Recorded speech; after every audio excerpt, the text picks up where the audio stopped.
اعوذ باللہ من الشیطان الرجیم بسم اللہ الرحمن الرحیم السلام علیکم ورحمۃ اللہ وبرکاتہ۔ سورہ یاسین میں ایک بڑا یونیک واقعہ ہمیں سنایا جا رہا ہے۔ یہ یونیک کیوں ہے؟ یہ یونیک اس لیے ہے کیونکہ ایک ہی وقت میں دو رسولوں کو بھیجا گیا۔ اللہ تعالیٰ فرماتے ہیں اذ ارسلنا الیہم اثنین، اور جب ہم نے اس قوم کو دو رسول بھیجے ہیں۔ اب یہ یونیک کس حوالے سے ہے؟ ان دونوں رسولوں کو جھٹلایا گیا، اس قوم نے ان کو جھٹلایا تو پھر ایک اور رسول کو بھیجا گیا۔ اللہ تعالیٰ فرماتے ہیں فعززنا بثالث، پھر ہم نے ایک تیسرے رسول کو بھیج دیا اس قوم کی طرف۔ اس لیے یہ ایک بڑا یونیک واقعہ ہے۔ ان تینوں نے جب دین کی دعوت پیش کی تو ان تینوں کو جھٹلایا گیا، اور کیا جواب ملا ان تینوں کو؟ ان کا جواب اللہ تعالیٰ بیان کرتے ہیں، اس قوم کا جواب۔ اللہ تعالیٰ فرماتے ہیں قالوا انا تطیرنا بکم لئن لم تنتہوا لنرجمنکم ولیمسنکم منا عذاب علیم۔ وہ قوم کہتی کیا ہے؟ وہ قوم کہتی یہ ہے کہ یہ تین ہمارے لیے ایک کرس ہے، ہمارے لیے ایک نحوست ہے، اور ان کو یہ کہا جا رہا ہے کہ تم یہ جو دعوت دے رہے ہو، تم تینوں جو ہمیں یہ دعوت دے رہے ہیں، اس سے آپ رک جائیں۔ اگر آپ نہیں رکیں گے تو ہم آپ کو پتھر ماریں گے اور اپنی طرف سے آپ کو شدید عذاب دے سکتے ہیں، لہٰذا جو آپ یہ کام کر رہے ہیں، جو یہ دعوت دے رہے ہیں، اس سے رک جائیں۔ یعنی تینوں کو جھٹلایا گیا اور پھر دھمکی بھی دی گئی کہ جو آپ ہمیں دعوت دے رہے ہیں اس سے رک جائیں، اگر آپ نہیں رکتے ہیں تو ہم آپ کو عذاب بھی دے سکتے ہیں۔ یہ بیان کرنے کے بعد اب ایک اور آدمی آتا ہے۔ اللہ تعالیٰ فرماتے ہیں وَجَاءَ مِنْ أَقْصَى الْمَدِينَةِ رَجُلٌ يَسْعَىٰ قَالَ يَا قَوْمِ اتَّبِعُوا الْمُرْسَلِينَ۔ دوڑتا ہوا ایک مدینے کے دوسرے اینڈ سے ایک بندہ آتا ہے، دور کے کنارے سے ایک بندہ آتا ہے، دوڑتا ہوا آتا ہے، وہ یہ پیغام قبول کر چکا ہوتا ہے اور اس قوم کو کہتا ہے کہ جو یہ رسول آئے ہیں آپ کی طرف، ان کی بات کو مان لیں، جو یہ بھیجے گئے ہیں آپ کی طرف، ان کی بات کو مان لیں، یہ بالکل درست بات کرتے ہیں، ان کی بات دل کو لگتی ہے، اس کو قبول کر لیں۔ لیکن وہ بات قبول نہیں کرتے ہیں۔ لیکن دلچسپ بات یہ ہے اور غور کرنے کی بات یہ ہے، یہ جو چوتھا بندہ آتا ہے یہ رسول نہیں ہے، یہ عام بندہ ہے، یہ غیر رسول ہے، یعنی یہ نبی نہیں ہے۔ وہ تین کیا تھے؟ وہ تین رسول تھے، لیکن یہ بندہ رسول نہیں ہے، یہ ایمان والا بندہ ہے جو اس پیغام کو یہ قبول کر چکا ہے، اور پھر وہ آتا ہے اور ان کی موجودگی میں کہتا ہے کہ ان کی بات مان لیں، یعنی رسول موجود ہیں اور یہ بندہ آتا ہے اور یہ کہتا ہے کہ ان کی بات مان لیں۔ اس سے ہمارے لیے کیا سبق ہے ان آیتوں میں؟ ہم اگر غور کرتے ہیں تو دیکھیے یہاں پر رسول موجود ہیں، رسول کی موجودگی میں ایک غیر نبی آتا ہے، ایک غیر رسول آتا ہے، اور وہ دعوت دیتا ہے اور وہ یہ کہتا ہے قوم کو کہ آپ کو ان کی بات مان لینی چاہیے۔ یعنی اس سے مطلب یہ ہے، ہمارے لیے اس میں یہ سبق ہے کہ اگر ہم موجود ہیں، رسول بھی موجود ہے اور ہم بھی موجود، تو ہمیں اپنا کام کرنا چاہیے، ہمیں اپنے ڈومین میں رہ کر اپنا کام کرنا چاہیے۔ رسول اپنا کام کرے گا، ہم اپنا کام کریں گے۔ اگر رسول موجود نہیں ہے، ان کا انتقال پھر ہو گیا ہے، اور اگر ہم موجود ہیں تو ہمیں اپنا کام کر لینا چاہیے۔ اس میں یہ سبق ہے، ہمیں اس پر اکتفا نہیں کرنا چاہیے کیونکہ کہ رسول موجود ہے یا وہ اپنا کام کر چکے، ہمیں ابھی کوئی کام نہیں کرنا چاہیے، ہماری کوئی ذمہ داری نہیں بنتی ہے۔ ایسا نہیں ہے۔ یہ بندہ جو آتا ہے رسولوں کی موجودگی میں، یہ اپنے ڈومین میں کام کرتا ہے اور دعوت دیتا ہے۔ یہ واقعہ سنانے کے بعد فوراً بعد اللہ تعالیٰ ایک اور بات کی طرف آتے ہیں، یعنی کہانی میں شفٹ آتا ہے۔ اب عقل یہ سوال کرتی ہے کہ یہ شفٹ کیسے آیا؟ اچانک ایک اور چیز کا تذکرہ کیا جاتا ہے۔ ہم اگر غور کریں تو اس میں ایک بہت بڑا سبق پوشیدہ ہے۔ فوراً اچانک اللہ تعالیٰ یہ بات کرتے ہیں کہ وَالْقَمَرَ قَدَّرْنَاهُ مَنَازِلَ حَتَّى عَادَ كَالْأُرْجُونِ الْقَدِيمِ، جو چاند ہے اس کے لیے ہم نے منازل یعنی فیزز مقرر کیے ہیں جس کے مطابق یہ چاند اپنا کام کرتا ہے۔ اور اس کے فوراً بعد اللہ تعالیٰ یہ فرماتے ہیں لَلشَّمْسُ يَنبَغِي لَهَا أَن تُدْرِكَ الْقَمَرَ وَاللَّيْلُ سَابِقُ النَّهَارِ۔ پھر سورج کی بات کی جاتی ہے۔ اب بندہ حیران ہو جاتا ہے کہ یہ شفٹ، ابھی دو رسولوں کی بات کی گئی، پھر ایک اور رسول کی بات کی گئی، پھر ایک عام بندے کی بات کی گئی، اور فوراً چاند کی بات کی گئی، فوراً سورج کی بات ہو رہی ہے۔ لَلشَّمْسُ يَنبَغِي لَهَا، اور سورج کے لیے یہ مناسب نہیں ہے کہ وہ چاند سے آگے نکل جائے، مون سے آگے نکل جائے، اور نہ ہی رات دن سے پہلے آ سکتی ہے، ایسا ممکن نہیں ہے۔ یعنی اس سے پہلے یہ کہا گیا کہ رسول موجود ہے، رسولوں کی موجودگی میں ایک ایماندار بندہ آتا ہے جو کہ رسول نہیں ہے، وہ دعوت کا کام کرتا ہے، یعنی اس کا اپنا ڈومین ہے، وہ اپنا کام کرتا ہے اور رسول اپنا کام کرتے ہیں۔ اور پھر اس کے بعد یہ کہا جاتا ہے کہ سورج اپنا کام کرتا ہے اور چاند اپنا کام کرتا ہے، یعنی چاند اپنے ڈومین میں کام کرتا ہے اور سورج اپنے ڈومین میں کام کرتا ہے۔ تو اس بات کی کیا حکمت ہے، اس کو تھوڑا سا سمجھنے کی کوشش کرتے ہیں۔ اللہ تعالیٰ فرماتے ہیں، نبی کریم صلی اللہ علیہ وسلم کو مخاطب کرتے ہیں، یا ایھا النبی انا ارسلناک شاہدا ومبشرا ونذیرا، یہ نبی علیہ السلام ہم نے آپ کو بھیجا ہے گواہی دینے والا، بشارت دینے والا اور ڈرانے والا، وداعیا الی اللہ باذنہ، اور اللہ تعالیٰ کے راستے کی طرف، اس کے حکم سے اللہ تعالیٰ کی راستے کی طرف لوگوں کو بلانے والا، وسراجا منیرا، اور چراغ روشن۔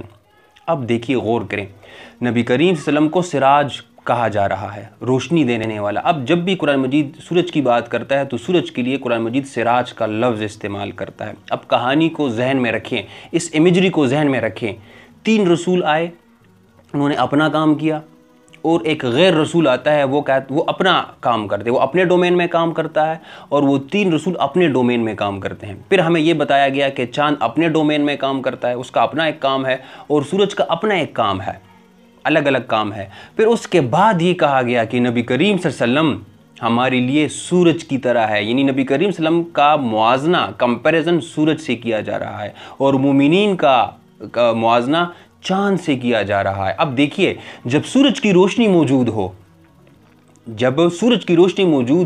تو یہ ممکن ہی نہیں ہے کہ آپ لائٹ کو ایکسپوز نہ ہو۔ جب نبی کریم صلی اللہ علیہ وسلم موجود ہوں تو یہ ممکن ہی نہیں ہے کہ ہمیں روشنی نہ پہنچے۔ لیکن اب چونکہ نبی کریم صلی اللہ علیہ وسلم موجود نہیں ہے، لیکن ہم موجود ہیں، اور ہماری مثال اس چاند کی طرح ہے، ہم نے روشنی لی ہے۔ وہ یہ کون سی روشنی ہے؟ یہ وہی روشنی ہے، یعنی یہ سائنس بھی آج یہ مانتی ہے، اور قرآن بھی یہ کہتا ہے کہ جو یہ چاند کی روشنی ہے، یہ چاند کی اپنی روشنی نہیں ہے، یہ کسی سے لی گئی ہے۔ یہ کس سے لی گئی ہے؟ یہ اس سورج سے لی گئی ہے، یعنی یہ محمد صلی اللہ علیہ وسلم سے جو روشنی ہم نے لی ہے۔ آج کی دنیا میں جو بھی لا الہ الا اللہ کا اقرار کرتا ہے، جو ایمان کا دعویٰ کرتا ہے، یہ اس کے پاس جو روشنی ہے، یہ وہی ریفلیکٹڈ لائٹ ہے، جو یہ وہی سورج سے وہی روشنی آتی ہے۔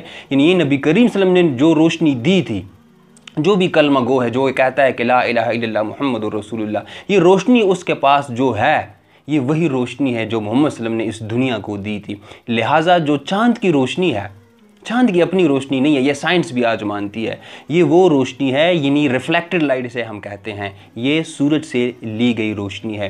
اب یہاں بھی دیکھیے، سورج تو پرفیکٹ ہے، اس میں کمی نہیں آتی، سورج پرفیکٹ ہے، اس میں اس کی روشنی میں کمی نہیں آتی ہے، لیکن غائب بھی ہو جاتا ہے، دوسری طرف بھی چلا جاتا ہے۔ یعنی نبی کریم صلی اللہ علیہ وسلم ابھی ہمارے درمیان موجود نہیں ہے، لیکن ہم موجود ہیں، چاند موجود ہے۔ اب چاند نے روشنی دینی ہے اس دھرتی کو، اس پر تھوڑا سا تدبر کرتے ہیں۔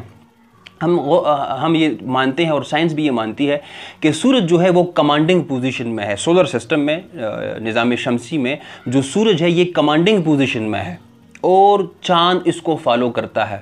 یعنی ہم محمد صلی اللہ علیہ وسلم کو فالو کریں گے، اور کام کریں گے، وہاں سے روشنی لیں گے، یعنی سورج سے روشنی لیں گے، اور وہی روشنی پھر آگے پہنچائیں گے۔ اب یہاں دیکھیے، اللہ تعالیٰ فرماتے ہیں کہ ہم نے اس چاند کے لیے منازل بنائے ہیں، فیزز بنائے ہیں۔ اب رمضان کا مہینہ ہے، اسپیشلی اس رمضان کے مہینے میں تھوڑا سا غور کریں، چاند کے فیزز بدلتے رہتے ہیں، کبھی ہاف مون ہو جاتا ہے، کبھی فل مون ہو جاتا ہے، کبھی غائب ہو جاتا ہے۔ یعنی یہ مومن کا ایمان ہے، کبھی کم ہو جاتا ہے، کبھی کمزور بھی ہو جاتا ہے، کبھی بالکل غائب بھی ہو جاتا ہے، کبھی بالکل فل مون ہو جاتا ہے۔ فل مون ہو جاتا ہے، ایمان بالکل بڑھ جاتا ہے، زیادہ روشنی دیتا ہے۔ تو یہ مومن کا ایمان ہے۔ اور جہاں تک سورج کی بات ہے تو سورج کی جو انٹینسٹی ہے اس میں کمی نہیں آتی ہے، اور وہ نہ وہ ڈوبتا ہے۔ سورج کی روشنی یعنی وہ پرفیکٹ ہے، یعنی رسولوں کا ایمان، محمد صلی اللہ علیہ وسلم کا ایمان وہ پرفیکٹ ہے۔ کمی ہمارے ایمان میں آتی ہے، کبھی کم ہوتا ہے، کبھی گھٹتا ہے، کبھی زیادہ ہوتا ہے، یعنی اس میں انکریز اور ڈیکریز آتا ہے، یہ ہمارے ایمان میں۔ اب اس پر تھوڑا سا غور کریں۔ اب تاریکی ہے، محمد صلی اللہ علیہ وسلم ہمارے درمیان موجود ہے نہیں ہے، اور چاند موجود ہے، چاند نے ابھی روشنی دینی ہے۔ اب جب سورج موجود ہو اور آپ کسی گلی میں جا رہے ہو تو آپ کو کوئی پریشانی نہیں ہوتی، آپ کو ہر چیز نظر آ رہی ہوتی ہے کہ یہ پتھر ہے، یہ نالی ہے، آپ کو ہر چیز بالکل واضح طور سے نظر آ رہی ہوتی ہے۔ لیکن جب سورج نہ ہو اور رات کی تاریکی ہو تو تھوڑا سا مشکل ہوتا ہے، دھیان سے چلنا پڑتا ہے، یعنی آپ کو زیادہ کام کرنا ہوگا تب بھی آپ کو پتھر اور کھیل وغیرہ نظر آئیں گے۔ لہٰذا اب ہماری باری ہے، محمد صلی اللہ علیہ وسلم آخری نبی ہے، آخری رسول ہے، یعنی سورج ابھی غائب ہو چکا ہے، ایک قسم کا سورج اب ہے نہیں ہے، لیکن ہم نے جو روشنی لی ہے، ہمارے پاس جو چاند موجود ہے، یہ روشنی ہے۔ روشنی ختم ہو گئی ہے، چاند اب موجود ہے۔ اب اس چاند نے دنیا کو روشنی دینی ہے، اندھیرا بھی ہے، تکلیف بھی ہے، انسانیت تکلیف میں۔ اب ہمارا یہ کام بڑھ جاتا ہے کہ اس اندھیرے میں، کیونکہ چاند کی جو روشنی ہے وہ اگر بڑھتی ہے تو وہ اندھیرے میں بڑھتی ہے۔ اندھیرا کیا، اندھیرے کا مطلب کیا ہے؟ یہ بھی ایک امیجری ہے، یعنی انسانیت درد میں ہے، انسانیت تکلیف میں ہے، بے چینی ہے، سکون نہیں ہے۔ تو اس عالم میں اس چاند نے روشنی دینی ہے، وہی روشنی دینی ہے جو ریفلیکٹڈ لائٹ ہے، جو ہم نے سورج سے لی ہے۔ اس روشنی کو، ان تعلیمات کو ہم نے آگے اس قوم کے لیے پیش کرنا ہے، اور کیا کرنا ہے؟ ایک معالج کی حیثیت سے ہم نے کام کرنا ہے۔ انسانیت تکلیف میں ہے، درد میں ہے، تو اس درد کا علاج ہم نے کرنا ہے قرآن مجید کی روشنی میں۔ یہ پیغام جو روشنی ہم نے لی ہے، اس پیغام کو آگے پہنچانا ہے۔ اب یہ امیجری ذہن میں رکھیے، اور جب مومن یہ امیجری ذہن میں رکھے گا، پھر وہ جب باہر نکلے گا اور وہ سورج کو دیکھے گا تو سن بیکمز دا ریمائنڈر، یہ اس کے لیے ریمائنڈر بن جائے گا کہ یہ محمد صلی اللہ علیہ وسلم، مطلب وہ کہے گا کہ صلی اللہ علیہ وآلہ وسلم، یعنی اس سورج کی طرح محمد صلی اللہ علیہ وسلم نے روشنی پھیلا دی ہے۔ اور جب وہ چاند کو دیکھے گا، یعنی مومن، جب یہ آیتیں ہیں ہمارے لیے، جب ہم غور و تدبر کریں گے تو یہ سورج، چاند، ستارے، یہ اس میں ہمارے لیے نشانیاں ہیں عقل والوں کے لیے۔ تو جب ہم چاند کو دیکھیں گے تو ہمیں اپنا آپ نظر آئے گا، اور سورج کو دیکھیں گے تو جس طرح میں نے کہا، ہم صلی اللہ علیہ وسلم کہیں گے، اور کیا ہمارے اندر دل میں یہ خواہش، دل میں یہ بات پیدا ہوگی کہ ہم اپنا کام کر چکے ہیں، روشنی وہ دے چکے ہیں۔ اب جب ہم چاند کو دیکھیں گے تو ہمیں اپنا آپ نظر آئے گا کہ یار اندھیرا ہے، ہر طرف اندھیرا ہے، کچھ نظر نہیں آ رہا۔ چاند نے اپنا کام کرنا ہے اور اس روشنی کو لے کر دنیا کو پیغام دینا ہے، روشنی کا پیغام دینا ہے۔ تو اللہ تعالیٰ سے دعا ہے کہ ہم ان آیتوں پر عمل کریں، اور اس امیجری کو ذہن میں رکھتے ہوئے ہم اس پر عمل کریں کہ انسانیت درد میں ہے، تکلیف میں ہے، اندھیرا ہے، تو ہم نے یہ سورج کی روشنی جو ہم نے لی ہے، یہ ہم نے دوسروں کو بھی پہنچانا ہے۔ اللہ تعالیٰ سے دعا ہے کہ ہم ان آیتوں پر غور و فکر کریں اور اس کے مطابق عمل کریں۔ سبحان ربک رب العزت عما یصفون، وسلام علی المرسلین، والحمد للہ رب العالمین۔